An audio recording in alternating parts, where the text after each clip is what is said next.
Nigeria has a diverse mining sector made up of high-value commodities, with over 44 minerals deposited in over 500 locations across the 36 states, including the Federal Capital Territory.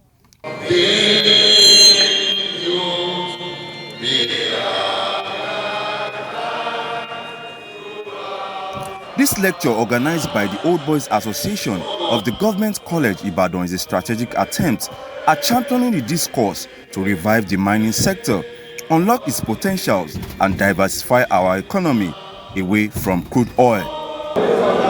Government College Ibadan is known for intellectual rigor. We are at a stage now where we need to diversify the economy from oil and gas.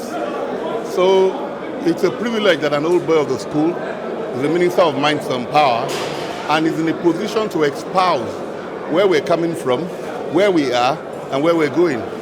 And I think he's done it brilliantly. I started the discourse. We have brought in a lot of men of ideas. They've exchanged ideas. We believe that going forward, a lot of things will emerge from this discourse for the betterment of the economy. Organizers of the event acknowledge that the mining sector is a critical backbone of the industrialized value chain.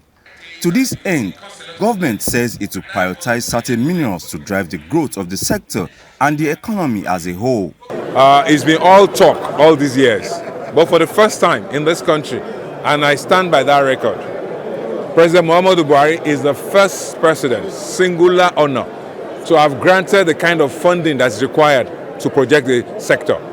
He gave extra budgetary allocation to the mining sector in 2017, 30 billion naira. As of that time, that was $100 million. That was a lot of money. It would not solve all the problem of the mining sector, but at least it was the first time government would put money where its mouth is. As far as Bongo community is concerned, we have not been listed. What I'm saying is that we don't even know what minerals exist in our domain, But we, of recent, early this year, some people were coming to some of our local areas in the district, to explore for gold or bitumen or whatever. But I've not gotten anything concrete from that effort, as an information that I will say, okay, I'm now sure so minerals are within Bongo. But certainly, almost every part of Osun has one kind of mineral or the other, And I'm sure before a long time we'll be able to say these minerals do exist in Bogon environment. Speakers here urge government to check the activities of small-scale miners.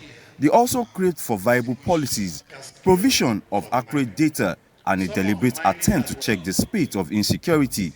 Their projection is that by 2023, the mining sector should be able to contribute about 5% to our nation's GDP. A lot of licensed illegal activities.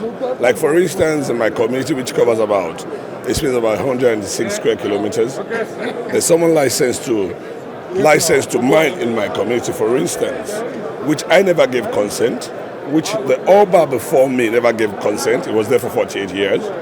And which I believe that the community should participate.